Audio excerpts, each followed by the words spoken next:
Welcome Life Science learners to another installment. Trust that you guys are well.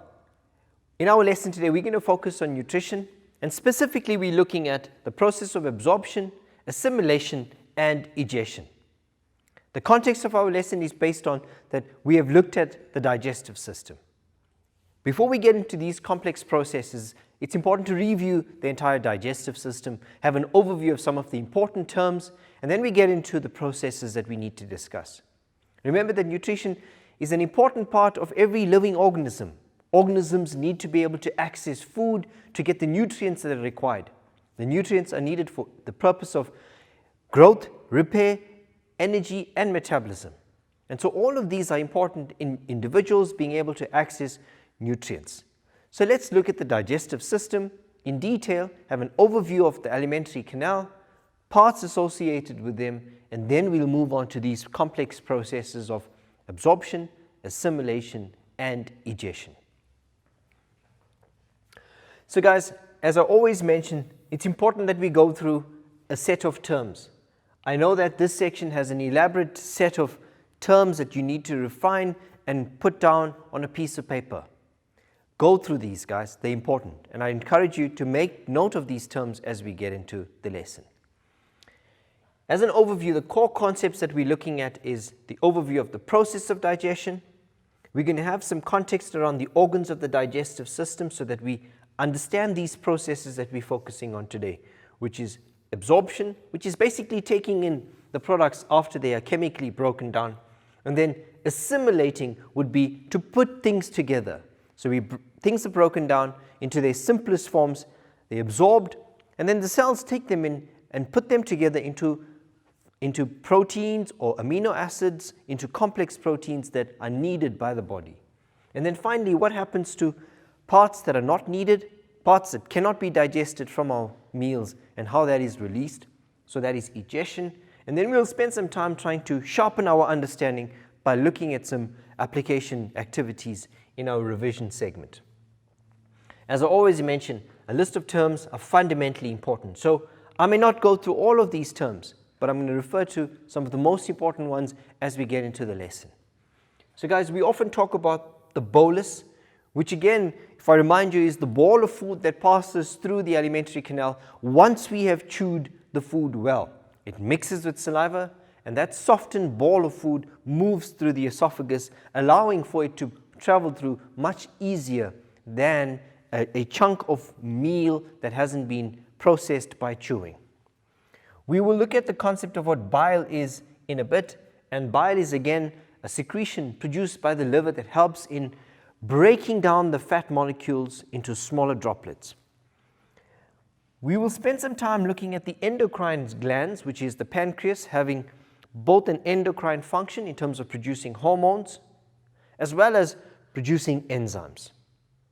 An important process throughout the digestive system is peristalsis, and that again refers to the contraction of the muscles along the digestive system, pushing food along. And if you do remember and recollect that peristalsis is an involuntary action, meaning that you don't have control over it. And this happens whether you are standing on your head or lying flat. The food will move through the digestive system because of muscle contractions. So if you ever wondered what happens on space, peristalsis still takes place. So those astronauts that having a meal do not rely on gravity pulling the food down. It's actually because of muscle contractions. And so those muscles contract and relax, and with those movements propel the food along the digestive system. The next concept would be looking at the structure of villi. And when we look at the small intestine later in our segment today, we will look at what these folds of tissue are on the inside of the small intestine. And these folds are called villi. They're basically finger-like projections that stick out from this tube into the internal lumen or hole and allows for movement of food through. Ingestion is a process which we've discussed previously where food is taken into the mouth. Digestion, we refer to that as the physical and the chemical breakdown of food from complex molecules into simple monomers. In our focus today, we're going to spend a lot of time looking at absorption. So what happens after chemical digestion? We find that the products need to be then diffused into the blood system or absorbed in. And so that is absorption. And finally, we're going to look at the process of assimilation. And the word assimilate essentially refers to put together. So once they're absorbed, these nutrients such as amino acids and your simple glucose molecules and your fatty acids and glycerol are put together into what the body and the cells need. And then finally, what happens with parts that are not needed? So the undigested and the unabsorbed products are then removed from the body through the external opening in the form of feces. So we would look at that. And then we have discussed what mastication is as a concept process of chewing. We looked at enzymes and the different types of enzymes in the chemical digestion process. We also talked about the different groups of enzymes that are important in digestion. And we also will look at today the central vessel in the villi that allow for the absorption of nutrients, the process of removing excess amino acids as deamination, and then finally all of this is important for the chemical processes in the body, which is called metabolism. Right, so before we get into the lesson and look at these complex processes, let's have an overview of the parts and their locations.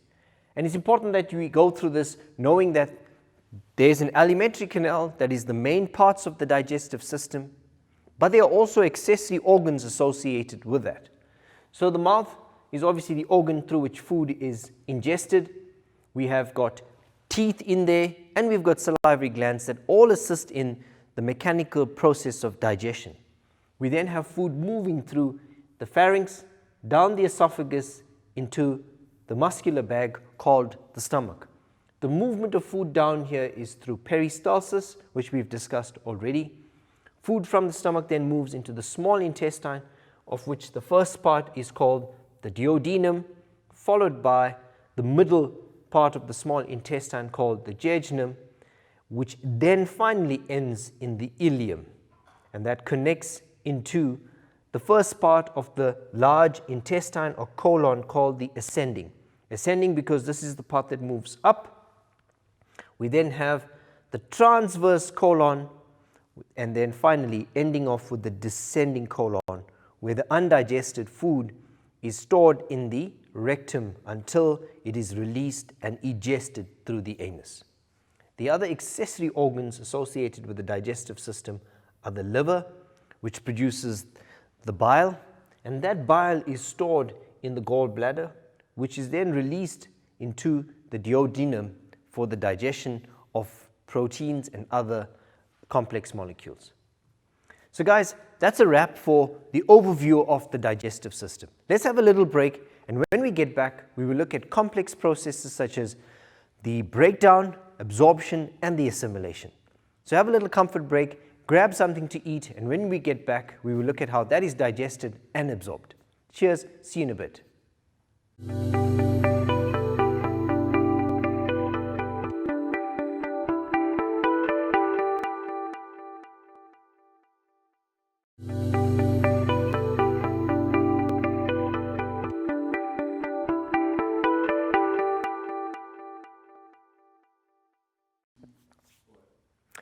Welcome back, life science learners. Let's continue with our lesson today. We focused on nutrition in our first segment, and we looked at the overview of terms and the process of the parts and their functions. In this part of the lesson, we're going to look at the process that we're referring to today in terms of what happens after chemical digestion. It's important that we understand how the body, and especially the alimentary canal, is structurally adapted for the absorption of nutrients. And we'll then look at how that is assimilated. It's important that we understand and have an overview of all the processes before we get into specifically absorption and assimilation. Right, so the process of digestion occurs across a number of stages, including ingestion and digestion, which we've spoke about earlier on. I'm going to try and unpack these concepts in detail in a bit. Followed by digestion is a process called absorption. We then assimilate, and we take things and put them together as we needed, and we remove unwanted waste products. So what does ingestion mean?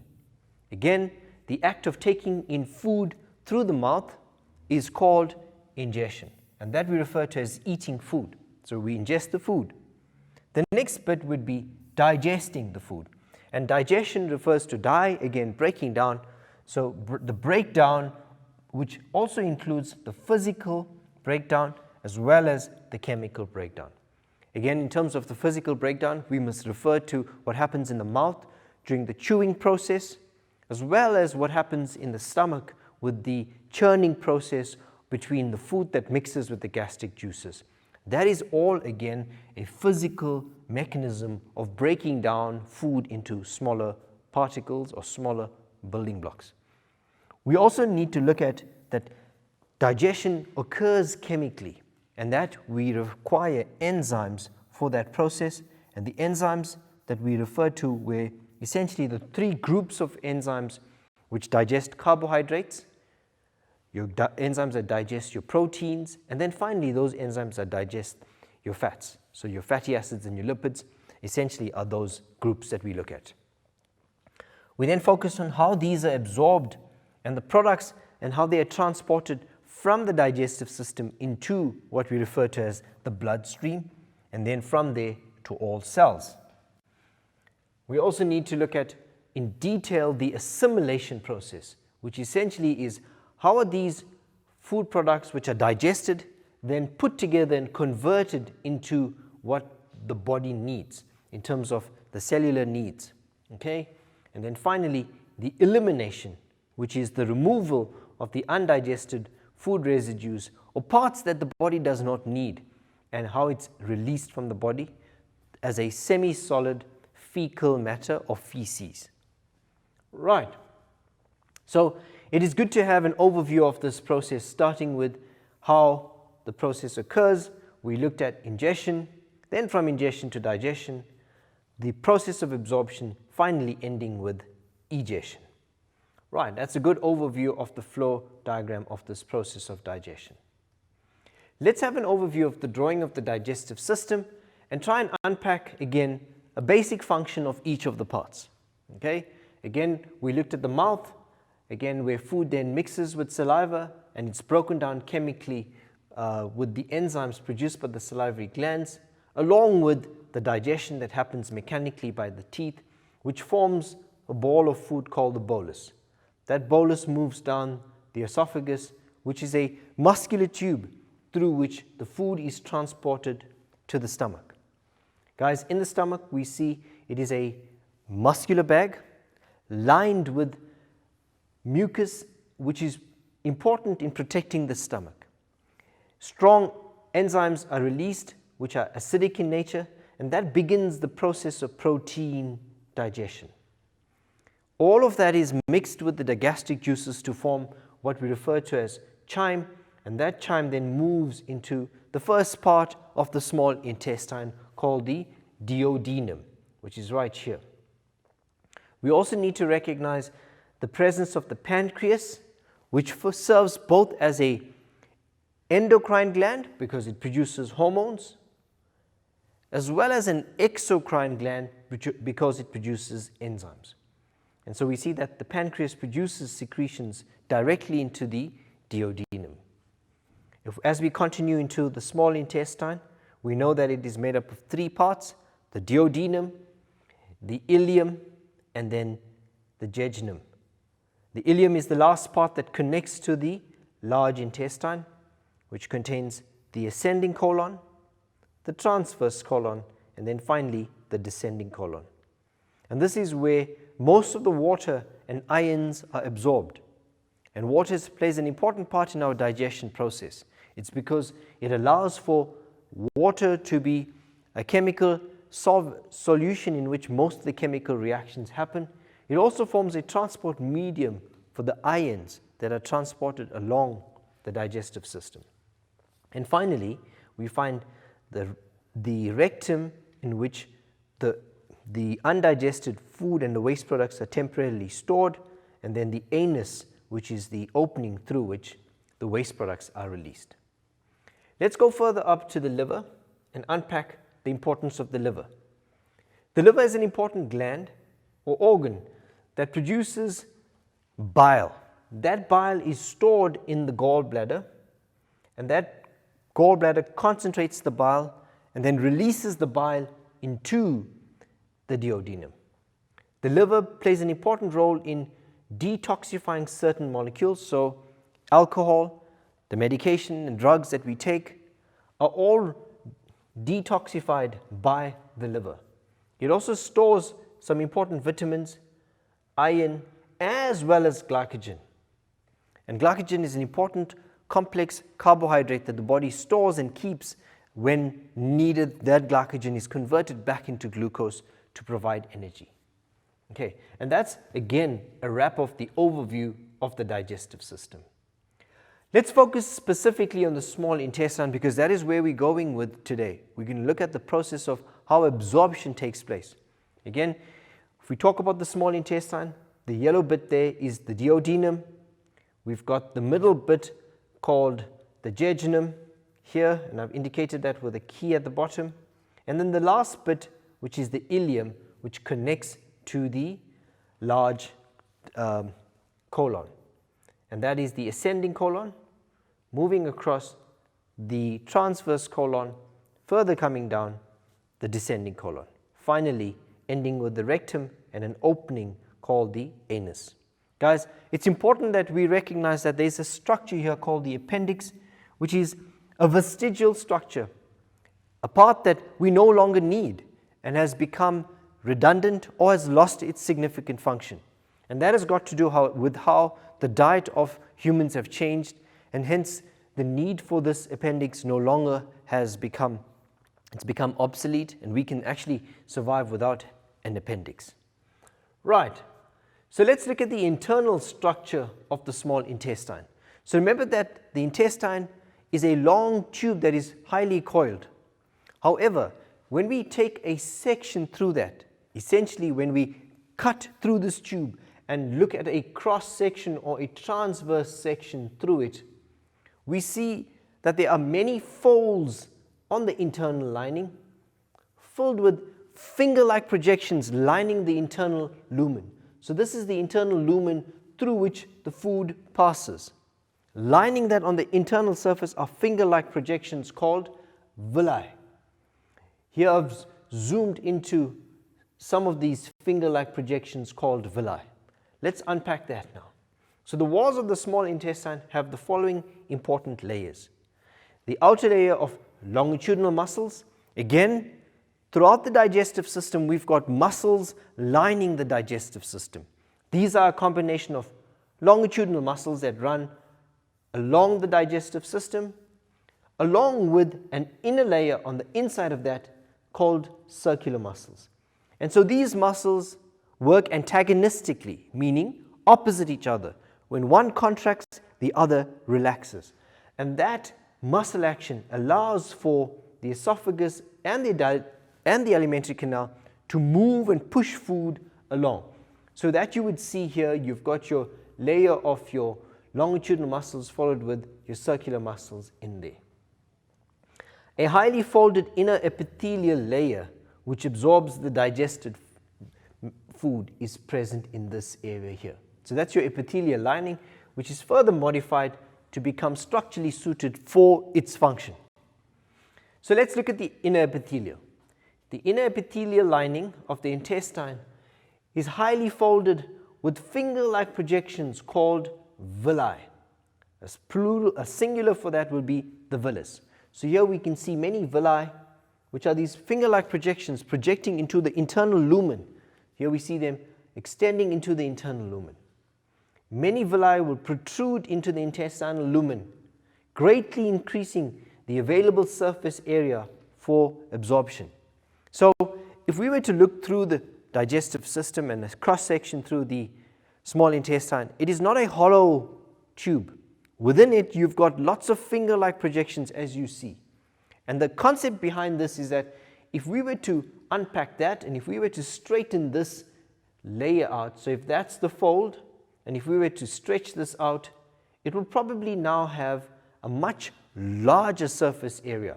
So combine several of these villi, and that line, or this total surface area through which absorption can take place becomes significantly longer.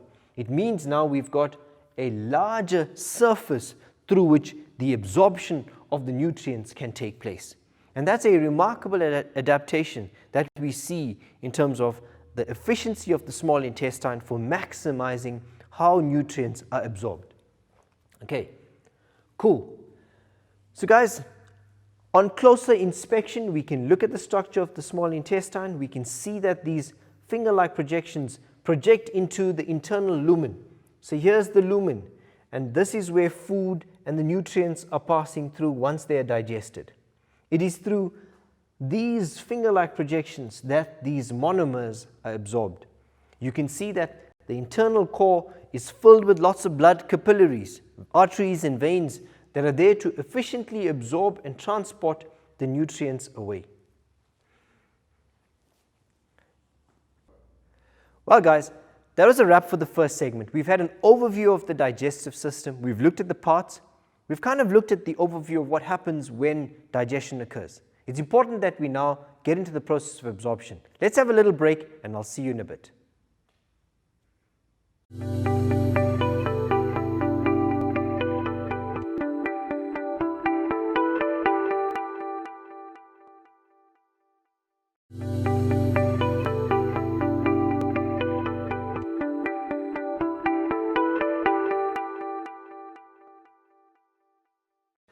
Welcome life science learners back to our lesson on nutrition. In our lesson today, we're focusing on the process of digestion, specifically looking at how the absorption of nutrients takes place.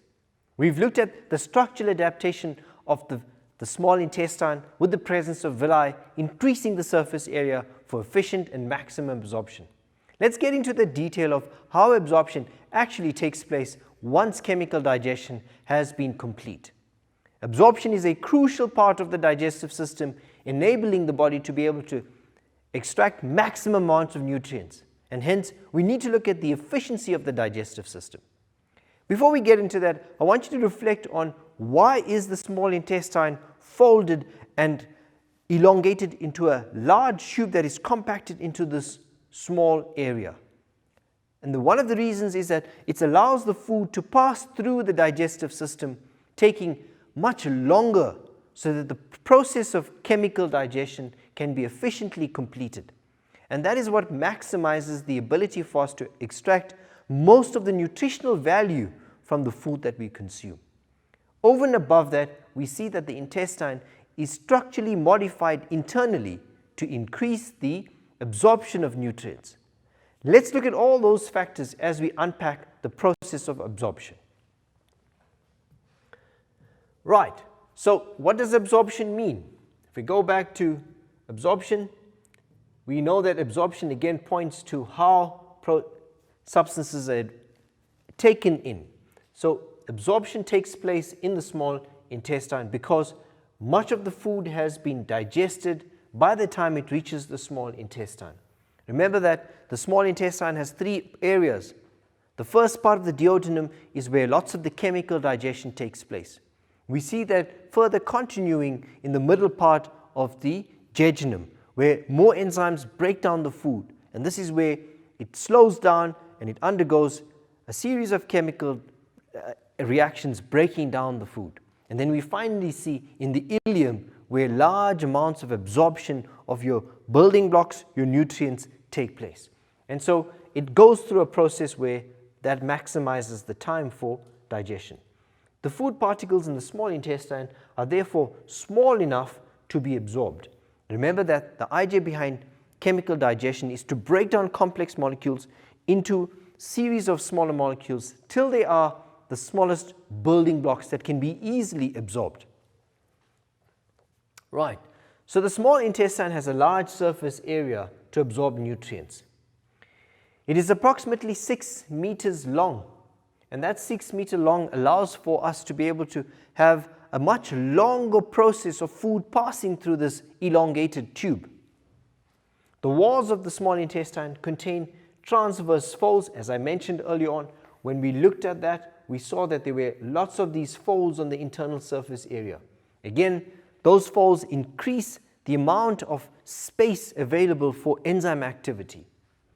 The inner walls of the small intestine have millions of finger-like projections called villi. So on these folds, there are further projections on them called villi.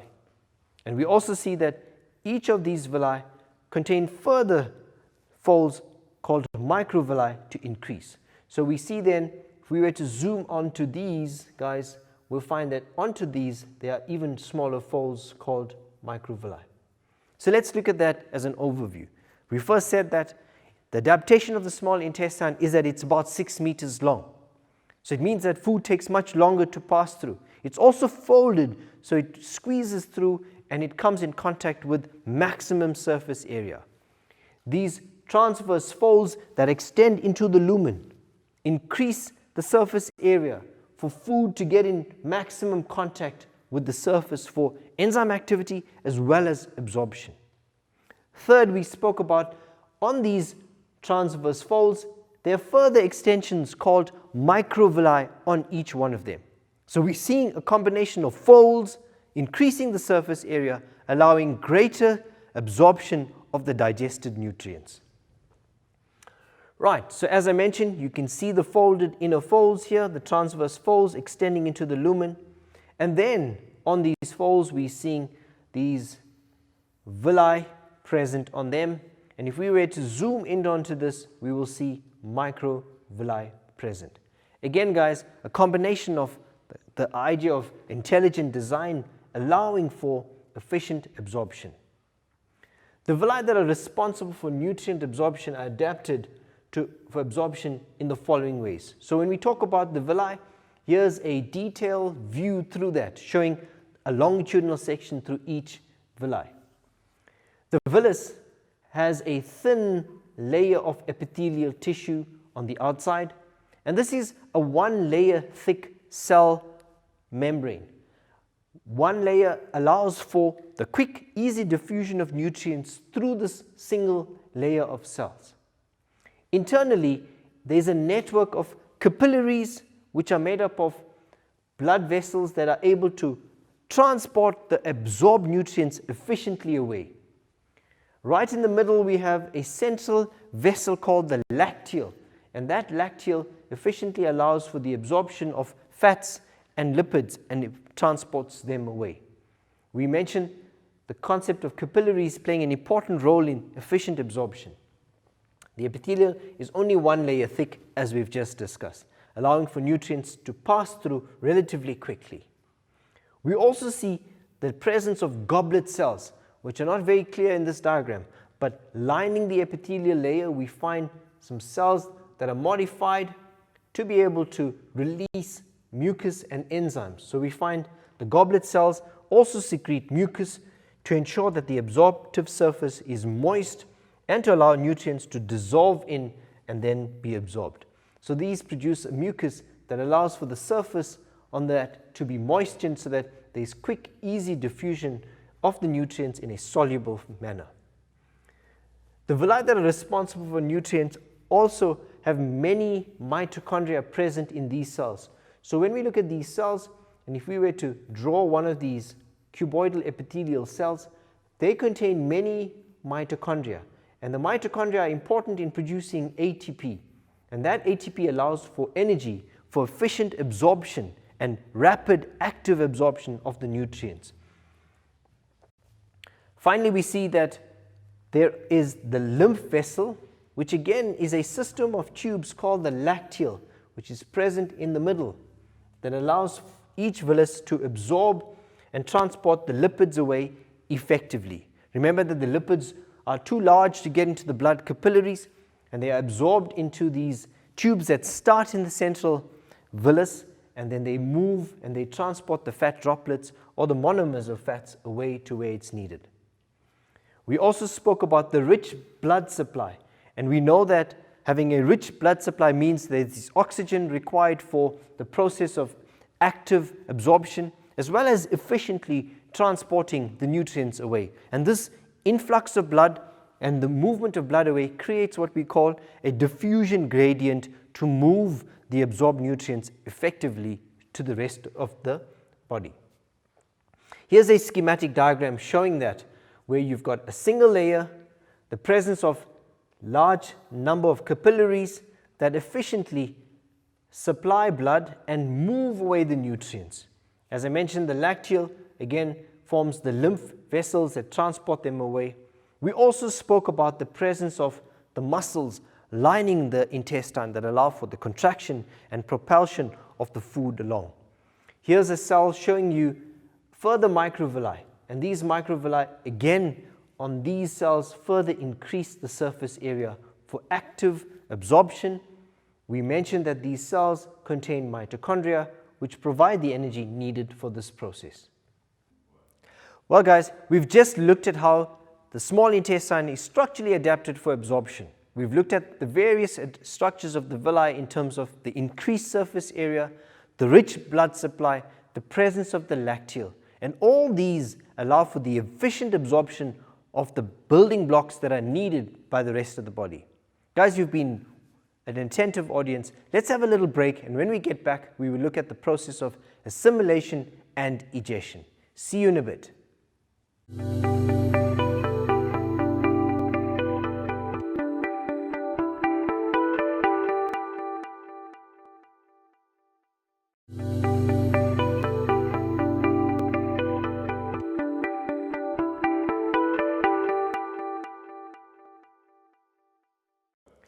Welcome back, life science learners, to our final bit of today. In our lesson, we're focusing on the process of digestion, where special emphasis is drawn on the absorption, assimilation, and the egestion. We've looked at the structural adaptation of the small intestine. Now let's focus on the process of absorption, and we'll try and apply some questions and our understanding around how to answer these questions. So let's focus on the process of the absorption of the end products. Remember that the ultimate objective of digestion and chemical digestion is to break down these complex molecules into the simplest monomers, simplest building blocks. So we know that proteins are made up of amino acids, that your carbohydrates are made up of your monosaccharides such as glucose, and that fats are broken down into the fatty acid and the lipid molecules. Now that we've got those digested into the simplest forms, we need to be able to absorb them in the small intestine. Let's look at the fate of these molecules. Right, so when we look at absorption, we can look at each of the monomers and where they are absorbed and whether the process is requiring energy or not. So when the absorption requires energy, we say that it is an active process. When it is purely based on a difference in the concentration gradients between the nutrients in the small intestine and in the blood vessel, then we say that it is a passive process. Active process requires energy. Passive process requires a diffusion gradient between concentrations in two different areas. So let's remember that absorption needs to be efficient, and for efficiency we need to maximize the nutrient absorption. So many of these processes require energy and is an active process. So let's try and consider that when we talk about the absorption. And finally, we need to look at where the absorption takes place in terms of the structure in the small intestine. I want you to also remember that we discussed the structure of the villi, and we spoke about the central blood vessels and the central lacteal that transports. So just have that at the back of your mind as we get into this. So when we look at glucose, guys, glucose is absorbed actively. When I say actively, I mean requiring energy. So those cells lining the villi produce energy in the form of ATP, and that ATP allows for the cells to actively use the transport molecules to transfer glucose from the lumen inside the intestine into the blood system, which is the blood vessels lining the internal villi. So that's an active process, and that is then absorbed into the central capillary network surrounding the internal core of the villus. Amino acids are the result of protein being digested into the simplest building blocks called amino acids. The absorption of amino acids again is an active process. Guys, we need amino acids, and hence we need to actively absorb these so that we can build protein, we can repair cells, and we can form enzymes, because lots of our enzymes are made up of amino acids, which is an active process of absorption. That occurs again through the central capillary, where the amino acids end up moving through our central capillary in the villi. When we talk about glycerol and fatty acids, that's the breakdown of your fats. So when you consume your fats, those are broken down into the building blocks called glycerol and fatty acids. The absorption of that is a passive process, meaning that it now then moves from the villi, the space in the lumen, into the central lacteal passively based on the diffusion gradient, where the concentration is higher there and much lower in the central lacteal, causing the movement into the villi. And that is then absorbed and transported through that central lacteal. We've got to remember that part of a diet, we contain vitamins, minerals, and water. And those are important in the micronutrients in our body. So vitamins are actively as well as passively absorbed based on the concentration in the lumen of the small intestines as well as the need of the body. So you will find that the central blood vessels will transport these vitamins, which are your B12 complexes, and your other micronutrients effectively away. Minerals also are absorbed actively with energy as well as passively based on the diffusion gradient, also transported with the blood capillary. And then finally, large amounts of water absorbed in the small intestine, but predominantly in the large intestine, where that is maximized. And we see that that is a passive process by osmosis, because remember that osmosis is movement through a membrane from a high water potential through a low water potential to a low water potential, and we see that movement through osmosis. Again, the blood capillaries. So when we look at the structures which take away the absorbed nutrients, apart from fatty acids and glycerol, all other substances are transported via the capillary network in the central villi. So guys, let's have an overview of what we just discussed. So the active absorption requires energy, and that energy comes from the cells which contain mitochondria. And this transports the nutrients, are absorbed against the concentration gradient back into the central. So we refer to, there's a difference in the concentration in the core. So if we looked at, that's the lumen and that's the lining. So there's a lower concentration on the middle, but there's a higher concentration in the blood capillaries. So we're now moving substances from low to high. And for that process, you need energy, and hence it becomes an active process. The passive absorption does not require energy and simply based on diffusion, where the substances are moving along from a high concentration to a low concentration, which we see happening in the instance of water and your fats and your lipid, where the concentration of water is much higher in the central lumen that then moves in passively based on the diffusion gradient. Let's look at the transport of amino acids and glucose. Glucose and amino acids are the simplest monomers of your carbohydrates and your proteins, and these are absorbed from the small intestine and then transported in the bloodstream to where the cells are needed. Let's look at that in the next diagram. It's important that we understand that glucose is fundamental to all cells having energy. Amino acids, again I mentioned, are the building blocks of enzymes as well as required for the protein synthesis. So these are important in terms of understanding how these are absorbed and then transported. So your amino acids and glucose are absorbed in the central blood capillaries in the villi of the small intestine.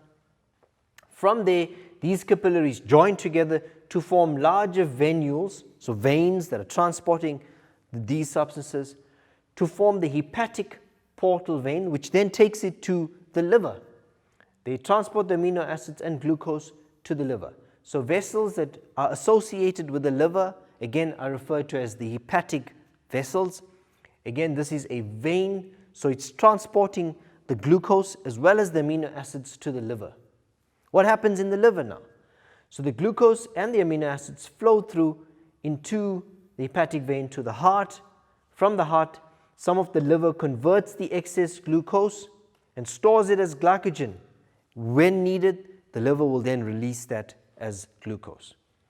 The excess amino acids, guys, are then deaminated. So the toxic amino groups are removed, and that forms urea, which is a waste product that is then removed from the body through urea as we urinate that. So excess amino acids are deaminated and then released as urea in urine. So the process of assimilation is basically absorbing them into the cells and then producing complex molecules based on the needs of the body. So assimilation is the incorporation of the absorbed nutrients, the building blocks, into the cells of the body. The body cells then absorb these required nutrients which are necessary for building and maintaining larger compounds. So we absorb the amino acids and then we make proteins. For example, your muscle cells will absorb the amino acids from the bloodstream and convert these into proteins. Proteins then will repair and regenerate the muscles. Glucose will then be absorbed by the cells and they will provide the mitochondria with energy for cellular respiration. That in turn produces ATP for cellular metabolism. The liver plays a vital role in the assimilation of nutrients, guys. The liver is responsible for the metabolism of glucose, the removal or the deamination of excess amino acids, so when we remove excess amino acids, as well as the breakdown of alcohol, drugs, and hormones. So the consumption of alcohol again affects the liver because the liver has to carry out extensive detoxification of alcohol. Drugs in the form of medication that we take often is toxic to the body and has to be broken down into less toxic substances and then released through our body.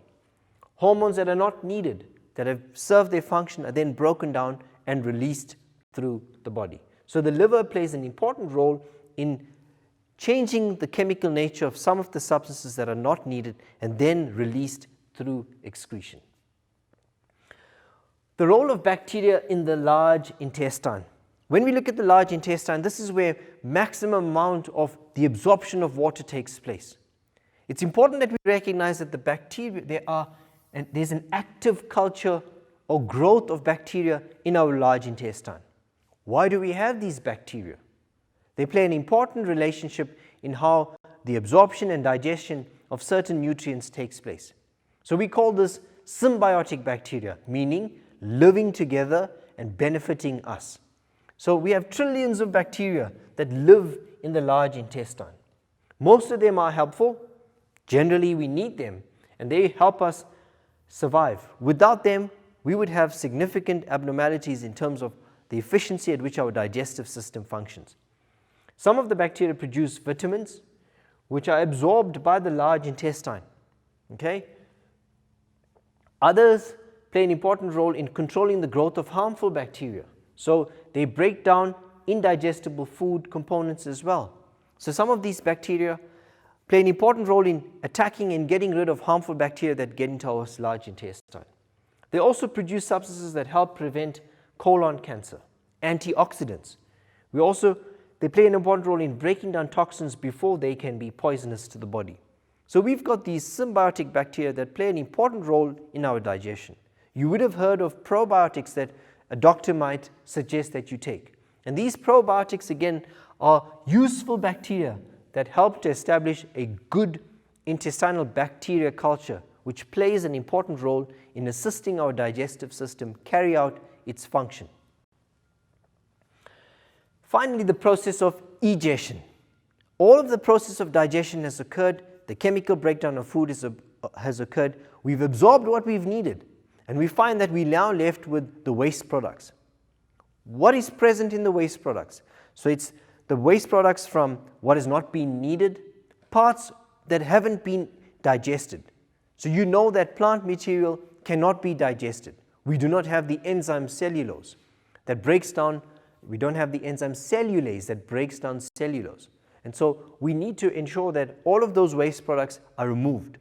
So egestion is an important process in removing the waste products.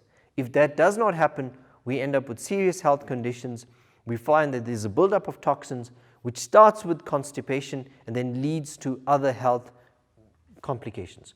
So all undigested material are transported through the colon where most water absorption takes place and your mineral salts are absorbed. The undigested material are temporarily stored in the rectum until ingested through the anus. The undigested waste is referred to as feces. The removal of the feces outside the body is called defecation. Why is it important to have roughage in our diet? Guys, roughage is important in our diet as it increases bulk and volume. Where does roughage come from? Roughage comes from a diet which is rich in plant material. When you're having your bran flakes and your cereals in the morning, those are important in increasing the volume of movement of food throughout your digestive system. And this increases peristalsis and prevents constipation. So we need to ensure that our diet has a large source of roughage, and that comes from the plant and animal material that we consume. Guys, that's a wrap. I didn't get a chance to get through looking at the application of questions, but I think it's important that when you go through the section that you're able to access questions based on the structure of the villi. Look at how it's structurally adapted for efficient absorption. Look at what happens to the nutrients once they're absorbed in the capillaries and transported. Guys, you've been a fantastic audience. I trust that you've enjoyed the engagement. From me, it's a wrap. See you soon. Have a bye-lekker day. Cheers.